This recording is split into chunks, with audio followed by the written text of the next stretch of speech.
semua, kembali lagi di Lekat, lebih dekat. Wah, Lekat kali ini sudah masuk di season 5.0 ya. Gak kerasa kita sudah 5 tahun menjalankan agenda ini. Sebelumnya, perkenalkan namaku Ali Nur Afifi, pengurus himpunan mahasiswa jurusan akuntansi Universitas Jember. Nah, tentunya kalian semua sudah pasti tahu kan, di Lekat kali ini kita akan membahas apa? Yap, benar sekali. Kita akan mengangkat tema ngobrol asik seputar investasi dalam lingkup akuntansi. Di Lekat kali ini, saya ditemani oleh dua narasumber hebat kita yang tentunya kalian semua sudah familiar dengan beliau-beliau. Langsung kita sapa saja ya. Selamat datang Bapak Bayu Aprilianto, SEM Akuntansi SRS CSRA CSP, dan Bapak Gusti Anugrah SEMSA di Lekat. Bagaimana kabarnya Pak? Alhamdulillah. Kompak sekali ya. Alhamdulillah sehat walafiat luar biasa pada sore hari ini. Alhamdulillah sekali. Wah, tidak terasa ya Pak, kita sudah 1 tahun melaksanakan pembelajaran daring seperti ini. Yang awalnya hanya sekitar 2 minggu saja, namun mengembang menjadi 1 tahun. Mungkin dari Bapak Eza ataupun Bapak Bayu ada pesan, kesan ataupun harapan terkait pandemi ini? Ya, silakan dari Oke. Kesan selama pandemi ini ya, waktu pertama mungkin terasa excited karena kuliah online sih berbasis teknologi ya. Tapi semakin kesini 1 tahun, hampir 1 tahun setengah, lebih atau 2 tahun kita jalanin. Saya sempat tanya tuh kepada mahasiswa, ya mereka jujur aja bahwa semakin lama semakin bosen, semakin malas.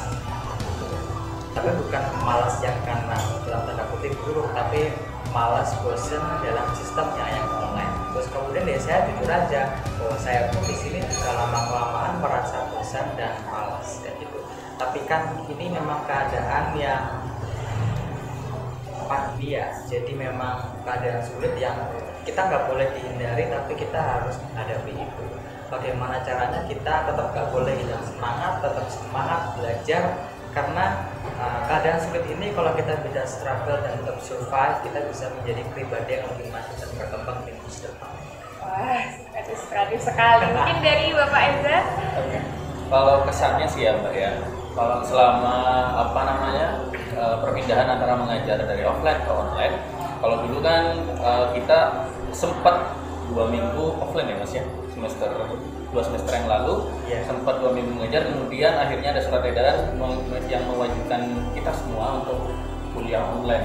Nah, awalnya kita kagok ya, karena dari offline ke online ya, entah karena teknologinya, entah dulu masih belum disediakan Zoom, kemudian ternyata di semester berikutnya masih juga online ya, sehingga ya gimana ya, jadinya saya juga rindu kampus ya, juga rindu ketemu sama mahasiswa semuanya secara offline. Kalau main di layar kaca itu kurang berasa gitu ya, kurang berasa ketemunya. Kayak saya datang ketemu, ternyata Mbak ini mahasiswa saya di kelas saya online, tapi saya baru ngeh setelah ngeliat langsung. Nah, itu kan gak enak. Ya, jadi itu aja sih. Ya, semoga pandemi ini segera usai dan dunia kembali membaik ya Pak. Ya, amin. Amin. Amin. Nah, sebelum kita memulai perbincangan sore hari ini, saya punya game nih Pak. Judulnya Pernah Tidak Pernah. Silakan. Jadi saya bacakan rulesnya terlebih dahulu ya. Jika nanti saya akan melontarkan pertanyaan, jika memang dirasa pernah ataupun tidak pernah, maka ajukan yang pernah ataupun tidak pernah. Langsung kita mulai saja ya Pak. Kita pemanasan dulu. Oke. Contoh. Tidak. Belum Pak. Belum mulai. Pernahkah Bapak Eza dan Bapak Bayu belajar investasi selama duduk di bangku perkuliahan? 3. Wah, kompak ya, kompak sekali. Harus kompak sepertinya. Oke, yang kedua, pernahkah Bapak Eza dan Bapak Bayu mengalami kerugian saat berinvestasi? 1, 2, 3. Tidak pernah. Kalah kebalik. Oh, kok masih kompak sepertinya ya, masih sangat kompak. Yang selanjutnya, pernahkah Bapak Bayu dan Bapak Eza berinvestasi dengan yang selain uang? 1, 2, 3. Saya nggak pernah. Tidak pernah, masih dengan uang ya investasinya. Oke, pernahkah Bapak Bayu dan Bapak Eza berinvestasi hanya karena ikut-ikutan teman? 1, 2, 3. Iya. Wow, masih kompak ya. Terus kompak Suka sepertinya. ikutan ya kayak ya. Berarti memang sudah niat ingin berinvestasi. Insya Allah seperti itu. Ya. Oke, terakhir nih, pernahkah Bapak Bayu dan Bapak Eza terpikirkan akan menjadi dosen di bidang investasi? 1, 2, 3. Antara tidak, antara pernah. Kayaknya Kali ini kita berbeda. menimbulkan pertanyaan nih, kenapa bisa tengah-tengah seperti itu? Gitu. Berpikir mengenai menjadi pengajar dosen di mata kuliah manajemen investasi dan pasar modal. Kalau dibilang tidak pernah sih, ya enggak juga ya. Sempat berpikir tapi tidak pernah ekspektasi bahwa ini akan terjadi. Kayak gitu. Jadi ketika ini sudah terjadi, why not, itu sebuah challenge bagi kita dan gimana caranya kita bisa mendidik kalian supaya menjadi mahasiswa akuntansi tapi yang bisa expert di bidang investasi. Wah, kalau Bapak Eza tadi pilih tidak, kenapa? Tidak ya, karena awalnya saya nggak pernah kepikiran saya menjadi dosen yang berfokus pada manajemen investasi atau pasar modal. Karena saya minatnya awalnya itu ke arah akuntansi sustainability ya, akuntansi pertanggungjawaban sosial. Nah, kemudian tapi ternyata pada saat saya sudah bekerja di UNED, itu dosen senior kami ya, Bu Novi itu mempercayakan Tongkat ekstafet. iya betul, mempercayakan mata kuliah manajemen investasi dan pasar modal ini ke saya dan Pak Bayu, karena beliau sekarang sedang menempuh studi lanjut ya, studi S3 di Universitas Brawijaya. Jadi mau nggak mau kita harus belajar dan mulai kecemplung di situ. Akhirnya kami jadi dosen di sini. Iya, tanda itu kita udah tahu. Kalau dibilang tidak pernah terpikir ya iya, tapi ketika Bu Novi lanjut studi, aduh ada tanda ya. Ada saatnya di kita. Betul, semenjak saya jadi dosen dulu nggak pernah saya investasi berpikiran untuk mahasiswa saya. Karena saya sekarang jadi dosen, saya semuanya harus saya coba agar kalau mamanya mahasiswa saya tanya, saya bisa menjawab dengan secara reality gitu loh. Jadi saya sudah pernah nyoba gitu. Jadi Tapi merasa nyaman kan Pak menjadi dosen manifest seperti itu? siapa teman? Pastinya. Oke dulu ya. Iya. Pastinya ya, karena gini, saya percaya bahwa sesuatu hal yang baru itu kalau kita menanggapinya dengan perspektif yang berbeda, pasti kita akan menikmati. Apalagi seiring dengan jalannya waktu, ketemu dengan kalian mahasiswa yang rajin, manis, tertib juga di kelas, tapi juga seru. Nah, itu juga semacam hiburan bagi kita dan akhirnya itu timbul semangat bahwa oke, kita belajar bareng mengenai investasi pasar modal.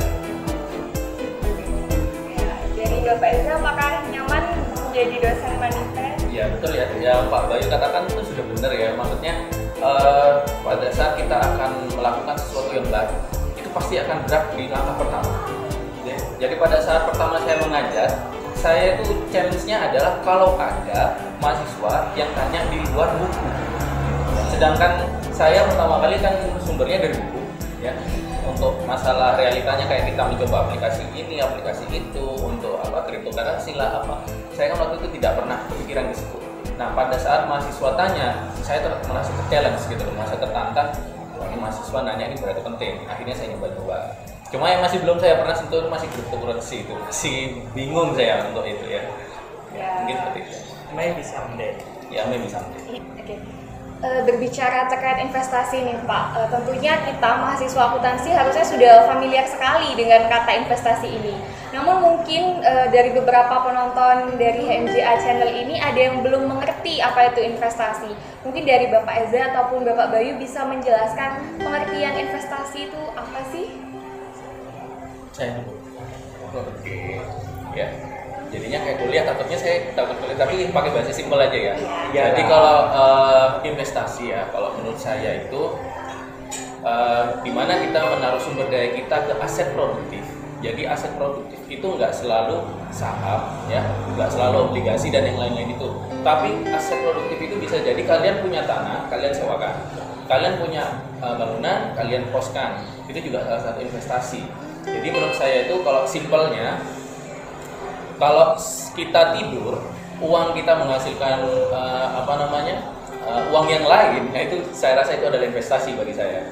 Jadi selama saya itu tidak kalau namanya saya bangun kan bekerja ya, itu udah namanya juga bekerja namanya. Tapi kalau namanya kita tidur, kemudian uang kita menghasilkan uang yang lain, saya rasa itu adalah investasi bagi saya, seperti itu.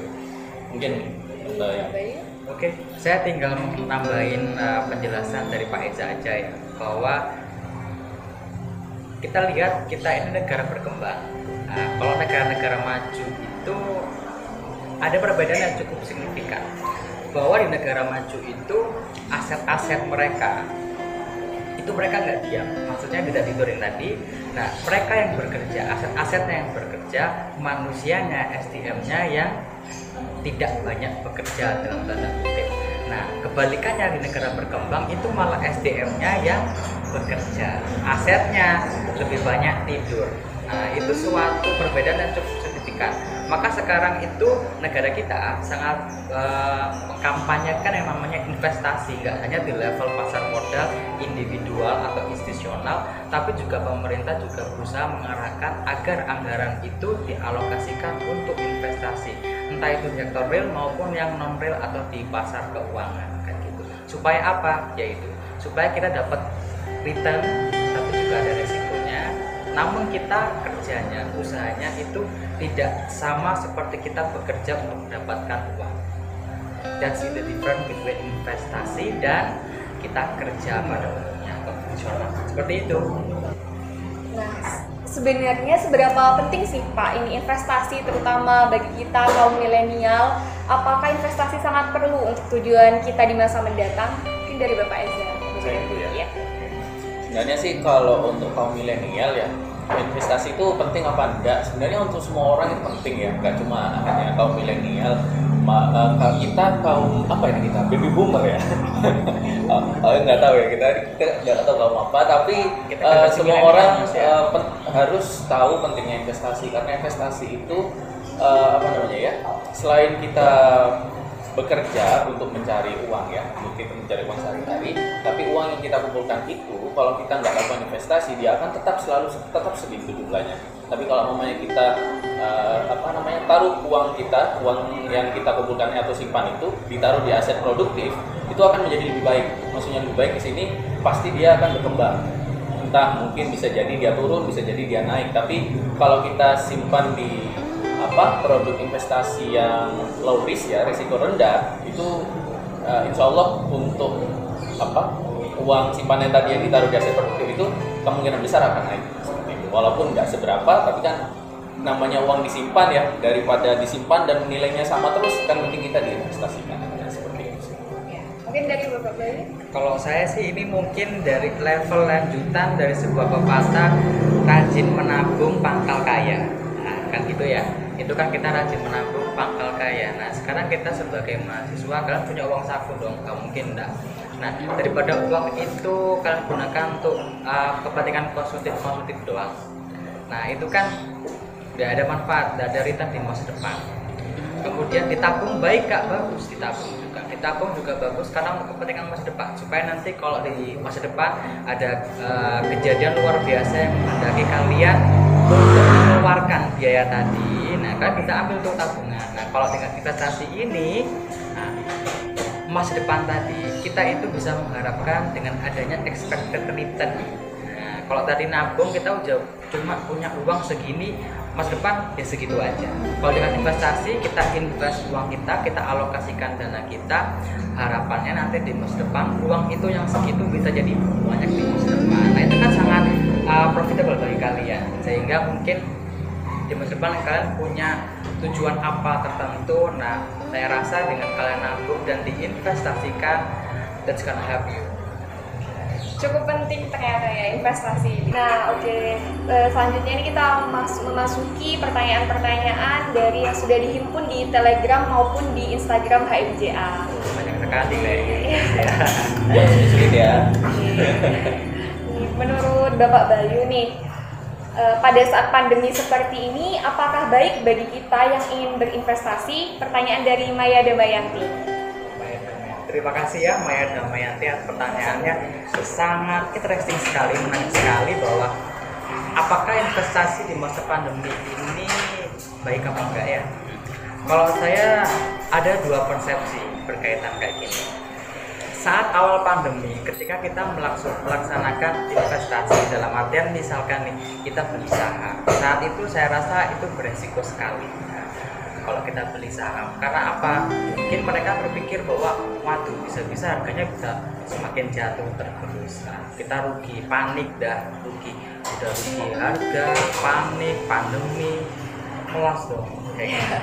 Tapi juga ada tuh persepsi yang berbeda lagi, ada pandangan berbeda mengatakan bahwa itu sangat justru dalam posisi ini itu sangat-sangat menguntungkan bagi mereka. Ini sangat potensial dalam kita mengeruk keuntungan yang mungkin cukup tinggi nantinya. Kita lihat sekarang, andai kalian beli saat Maret ya, kalau nggak salah pandemi itu, kalau kalian beli saham saat itu, harganya murah nggak? Murah, rata-rata sudah turun.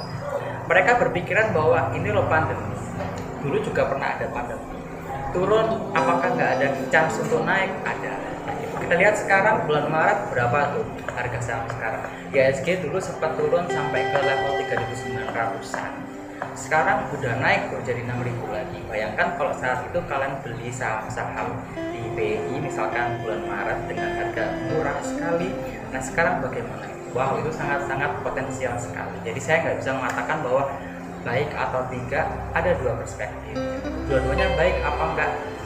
Baik semua. Karena mungkin yang tadi berpikir bahwa itu beresiko. Karena apa? Mereka berpikir bahwa saat pandemi mereka butuh uang ya. Karena pandemi kan pendapatan berkurang, pemasukan berkurang, pengeluaran tetap atau bahkan mungkin akan bertambah. Menyimpan uang kita, mengalokasikan dana kita ke saham, dalam artian kita tidak memegang kas yang cukup, itu juga beresiko ketika ada kejadian luar biasa yang mengharuskan kita membutuhkan dana tambahan, kas tambahan. Nah, saya rasa di saat itu para ahli akan berpikir bahwa lebih baik saya sekarang pegang uang kas agar nanti kalau ada kejadian luar biasa kita pakai uang itu, jadi itu lebih safe bagi mereka. Tapi kalau tetap invest di sana, harapan nanti long term 1 tahun kemudian kita bisa lihat bahwa very beneficial bagi kita sekarang. Saya rasa demikian dari saya.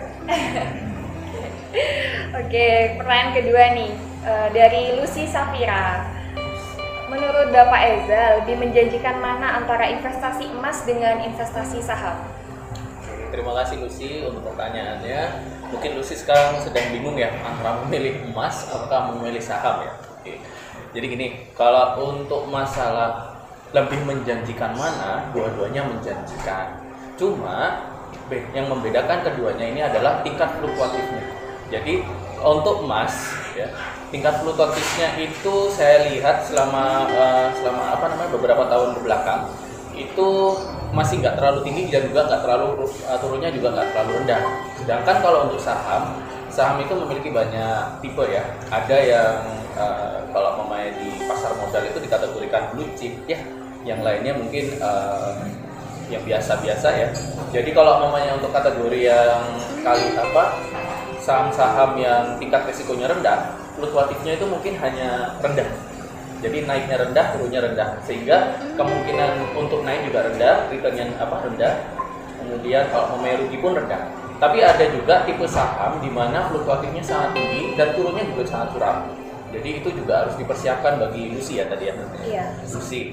Jadi tinggal Lucy-nya itu tipe investor yang seperti apa. Kalau emang Lucy itu seorang yang takut dengan resiko atau ada istilahnya risk averse, saya sarankan kalau memang ingin ke emas silakan aja. Karena kalau saya ngerasa emas itu fluktuatifnya nggak terlalu tinggi juga. Jadi resiko untuk uang Lucy berkurang itu juga rendah. Kemudian kalau yang saham itu saya sarankan untuk yang Lucy cari saham yang nggak terlalu fluktuatif harganya ya. Kemudian lakukan analisis fundamental tentunya, itu penting ya agar bisa mengurangi resiko. Kemudian kalau memang Lucy itu adalah seorang berani mengambil resiko atau istilahnya risk taker ya, risk seeker, ada banyak sebutannya, silakan aja ke saham, jangan ke emas. Karena kalau Lucy emang suka dengan resiko, high risk high return, silahkan ke saham. Saham lebih menjanjikan, istilahnya return jangka pendeknya lebih menjanjikan daripada yang emas. Jadi gitu sih. Jadi kembali lagi ke Lucy-nya. Iya. Semuanya pasti ada sisi baik dan sisi buruk. Iya, karena pertanyaan kan menjanjikan mana, dua-duanya menjanjikan return. Cuma tergantung Lucy mau tipenya seperti apa. Semoga bisa menjawab pertanyaan dari Lucy ya. Oke, selanjutnya pertanyaan dari Fitriatus Solehatun. Menurut Bapak Bayu, bagaimana cara mengelola resiko dan keuangan dalam investasi? Dan apa yang membuat harga suatu saham naik turun tiap harinya? Oke. Siapa tadi Fitriatus? Iya. Fitriatus itu mahasiswa sempat saya kalau nggak salah ya. Nggak tahu ya. Mudah-mudahan Fitriatus yang saya maksud adalah beneran Fitriatus itu. Tahu benar ya? Mungkin sih ya. Jadi gini, kita kan udah belajar resiko itu banyak. Ada yang kita mulai resiko yang ada dari internal perusahaan. Ada juga yang namanya eksternal atau sistematis. Kalau berkaitan dengan saham juga, nah itu kan ada banyak faktor yang membuat harga saham itu bergerak. Nggak cuma dari perusahaannya aja, nggak cuma dari sentimen pasar, inflasi, nilai tukar tadi, terus kemudian mungkin dari suku bunga juga, pandemi itu juga sangat berdampak. Jadi banyak sekali resiko yang bisa kita analisis dan kelola seperti itu.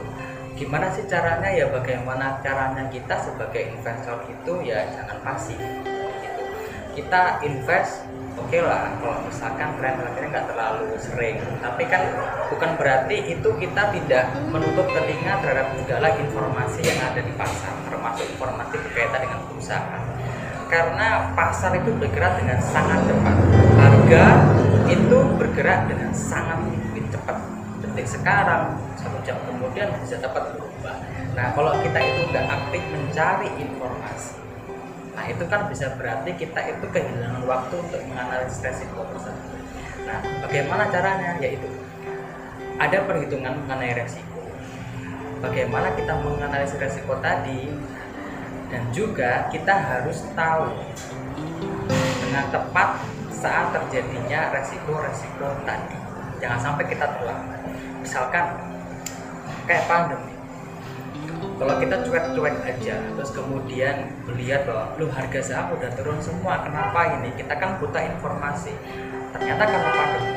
Nah kalau tipe investor yang panik bisa saja langsung jual lah, bisa jadi sebuah kerugian yang masih bagi dia kayak gitu. Makanya menjadi seorang investor ini kita juga harus menjadi seorang yang aktif dan bijak dalam menyikapi informasi tadi, karena informasi itu melambangkan resiko juga bagi kita.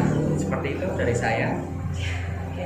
Berarti kita juga harus perlu banyak belajar ya sebelum memulai investasi itu, karena ketika kita sudah mengalami kerugian maka nanti tidak salah ambil keputusan seperti itu. Kalau perhitungannya ada di bilangan Selanjutnya yaitu pertanyaan dari Lutfi Al-Hakim. Menurut Bapak Eza, berkembangnya investasi semakin meningkat karena sosial media. Bagaimana sih agar tetap waspada dari investasi bodong? Dan bagaimana tanggapan Bapak Eza atas kebijakan kode broker yang akan dihapus? Apakah setuju atau tidak? Dan apakah hal tersebut akan menguntungkan atau merugikan investor? Terima kasih Lutfi, pertanyaannya langsung golongan ya, langsung ada 3 dan berat semua. Alhamdulillah ya. Saya sampai lupa yang pertanyaan pertama apa ya tadi? Pertama ini, bagaimana sih agar tetap waspada dari investasi bodong? Oke. Jadi ini yang perlu saya garis bawahi ya. Sekarang dari dulu itu sudah ada sebenarnya. Istilahnya ada yang ngomong 1 minggu saya sudah dapat 1 miliar. Ada yang ngomong 1 hari saya bisa dapat 100 juta ya. Ada banyak yang ngomong seperti itu. Cuma hati-hati dengan tawaran yang terlalu menggiurkan seperti itu ya. Karena perlu kalian tahu dalam investasi ya, kalau ingin mendapatkan sekitar sampai 1 miliar, itu modalnya enggak 10.000, tapi juga 100 juta. Ya, pasti mendekati itu.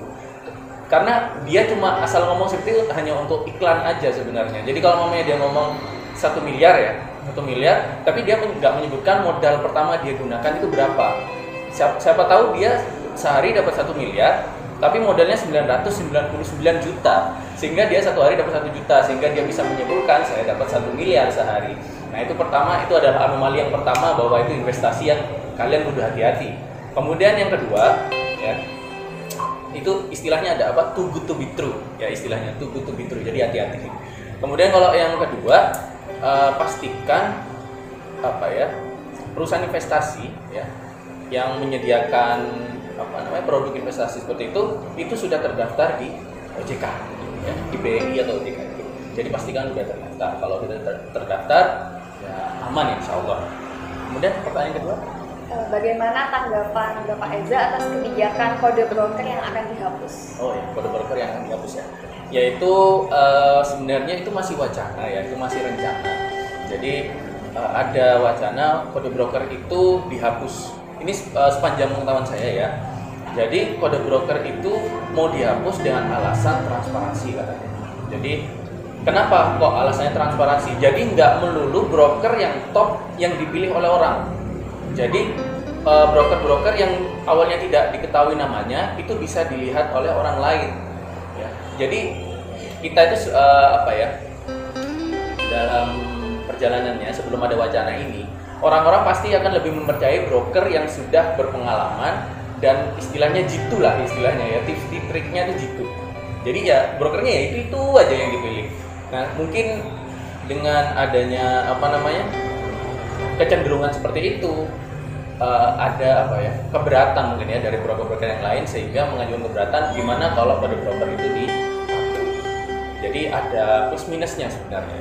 Kalau yang plusnya mungkin bisa merata ya, semua orang bisa dipilih broker, semua broker maksudnya. Tapi minusnya, kalau kita tidak mengetahui itu pendapat dari siapa, kita juga nggak bakal bisa percaya loh orang ini siapa yang ngomong pendapat seperti ini. Jangan-jangan dia ngebohongin kita kan nggak tahu. Tapi kalau kita tahu siapa yang menjelaskan ininya tipsnya ya, tips dan triknya itu dari kode brokernya itu, kita akan lebih percaya. Oh ternyata orang ini sudah biasa kok ngasih saran seperti itu. Berarti memang ada sisi baik dan buruknya, kembali lagi ke hasil. Iya. Mungkin bisa menjawab pertanyaan dari Lutfi Al-Hakim ya. Oke, selanjutnya pertanyaan dari Anggi Bimantara. Terima kasih sebelumnya atas kesempatan yang diberikan. Izin bertanya kepada Bapak Bayu mengenai bagaimana pandangan Bapak atas fenomena investor baru yang ternyata mereka berhutang demi melakukan investasi. Apakah hal tersebut sepenuhnya dibenarkan mengingat pada saat pandemi banyak saham yang terkoreksi? Terima kasih. Hutang untuk berinvestasi. Iya. Oke. Jadi siapa tadi? Anggi Bimantara 2012 ya. Ya. Sudah hafal ya semuanya. Oke. Jadi yang paling bagus sebenarnya kita berinvestasi itu dengan menggunakan dana pribadi yang memang itu sedang tidak kita gunakan. Dana cadangan boleh. Yang dana itu kita investasikan tujuannya supaya apa? Dapat return. Gimana kalau suatu saat pakai hutang? Nah gitu ya, mungkin kita kan juga ada tuh, kita berinvestasi dengan tambahan dana dari hutang. Hutang jangan selalu anggap itu negatif ya, karena yang pertama saya bawa hutang itu ada dua perspektif. Kalau kita hutang digunakan untuk sesuatu hal yang konsumtif, di masa depan kita dapat apa? Dapat apa-apa. Bayar hutang pakai apa? Susah, dinyinyirin orang nggak bayar hutang. Nah kalau kita hutang digunakan untuk sesuatu hal yang sifatnya non konsumtif, produktif ya, kita investasikan misalkan seperti itu. Bagi saya ada seperti itu. Tapi di sini ada prudensial ya. Kita pilih hutang yang benar-benar itu resikonya rendah kayak gitu. Jadi kita harus benar-benar menentukan hutang dengan tingkat suku bunga yang paling rendah kayak gitu.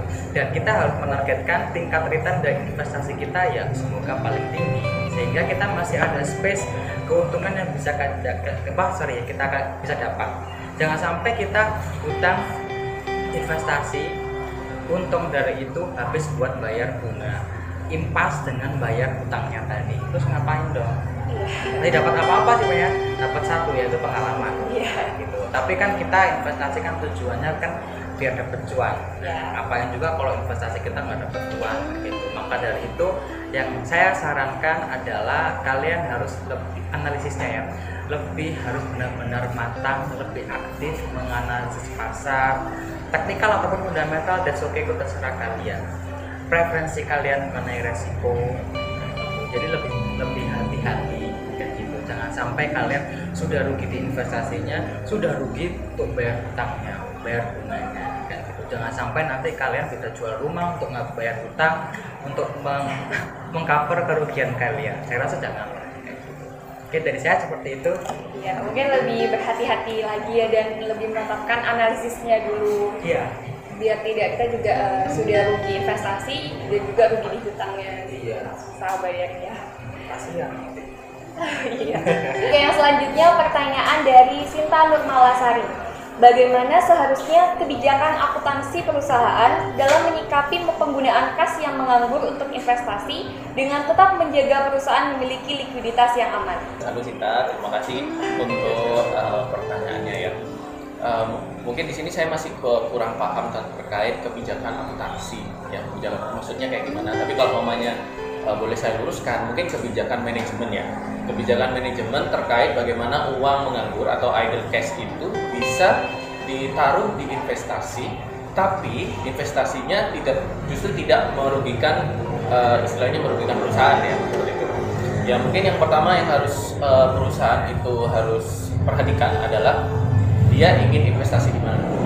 Kalau memang tujuannya adalah untuk bisa mengembangkan idle cash dan itu meminimkan tidak terjadinya kerugian, mungkin untuk perusahaan itu lebih ke arah melakukan portofolio di investasi yang low risk.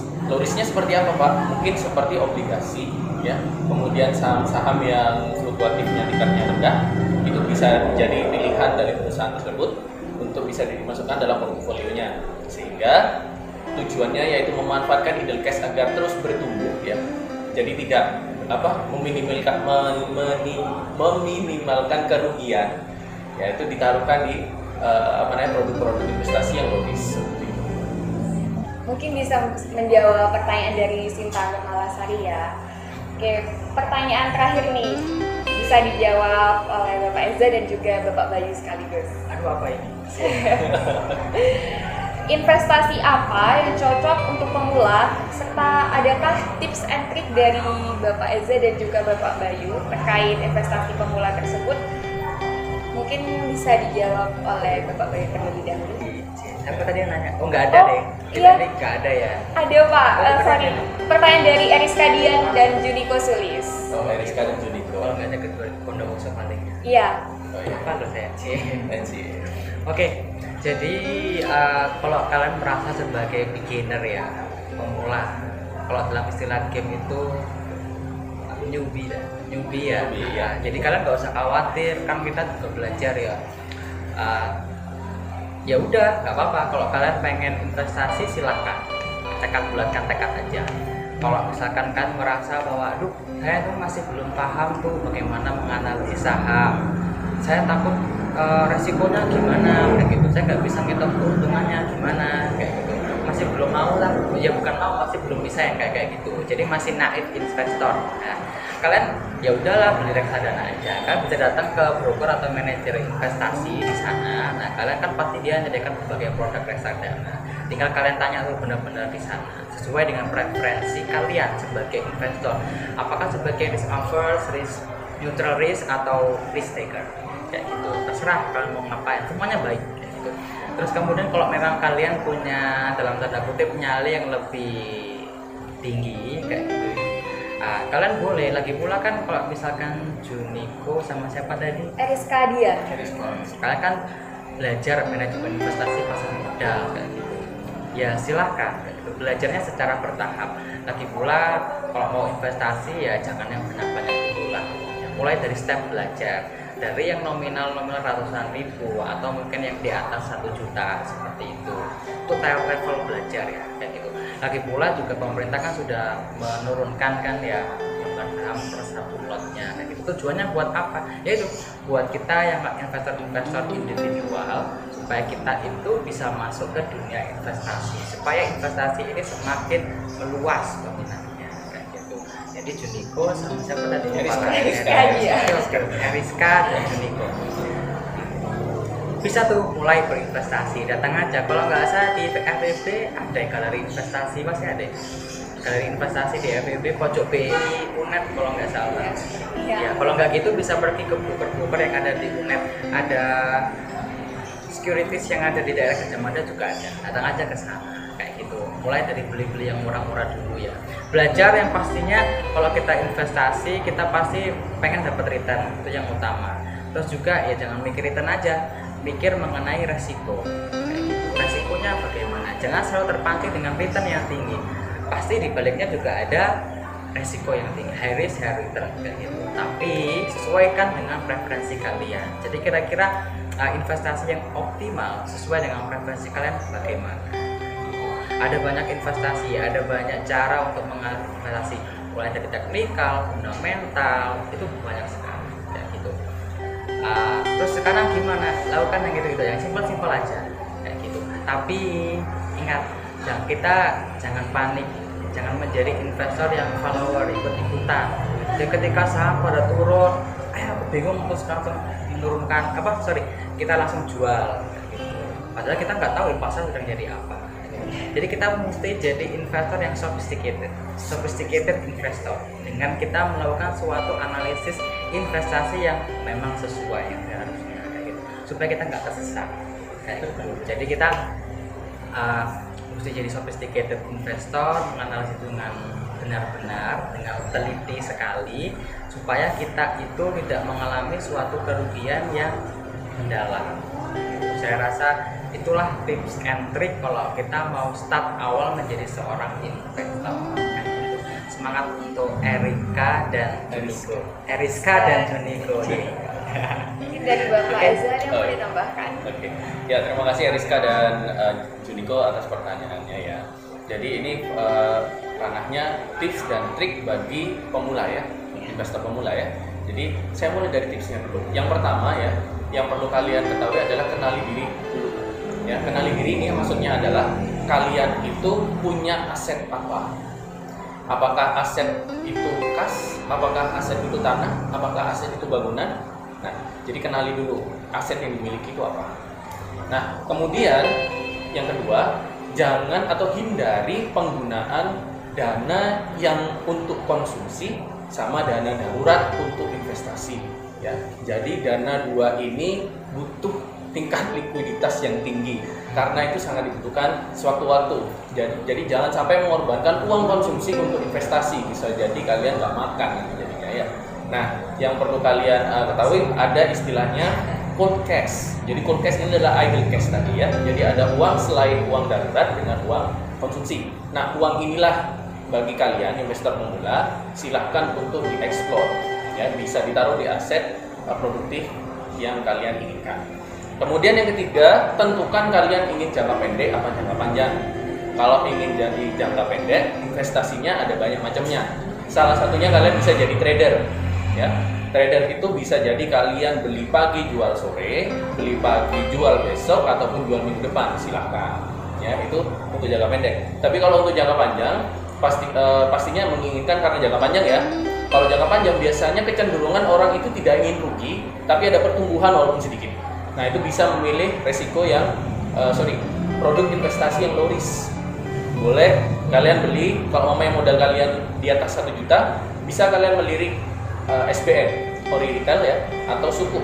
Itu obligasi negara yang menurut saya itu sangat baik untuk investasi jangka panjang ya. Kemudian yang keempat, mungkin jangan terburu-buru dalam melakukan investasi. Jadi pastikan kalian memang memiliki kriteria 3 ini tadi, dan pastikan kalian belajar. Ini untuk triknya. Lanjut ke triknya. Kalian harus belajar terkait analisis fundamental dan analisis teknikal. 2 ini penting. Kenapa? karena kita tidak bisa memprediksi naik turunnya, kalau memang kita ke pasar modal ya, naik turunnya produk seperti saham ataupun obligasi yang lainnya. Nah, agar kita bisa memperoleh keputusan yang istilahnya mendekati keinginan kita harus bisa melakukan analisis fundamental dan teknikal yang tadi. Jadi itu untuk tips dan triknya. Wah, tidak terasa sudah 45 menit ini kita berbincang-bincang terkait investasi. Saya mewakili panitia mengucapkan terima kasih banyak kepada Bapak Eza dan juga Bapak Bayu telah menyempatkan hadir di Lekat kali ini, dan juga mohon maaf apabila dalam berjalannya acara pada hari ini masih banyak terdapat kekurangan yang mungkin akan nanti kami evaluasi. Saya juga ucapkan terima kasih kepada teman-teman mahasiswa akuntansi yang telah berpartisipasi di Lekat 5.0 ini. Saya Alin pamit undur diri. Wassalamualaikum warahmatullahi wabarakatuh. Sampai jumpa di Lekat selanjutnya. Sampai jumpa.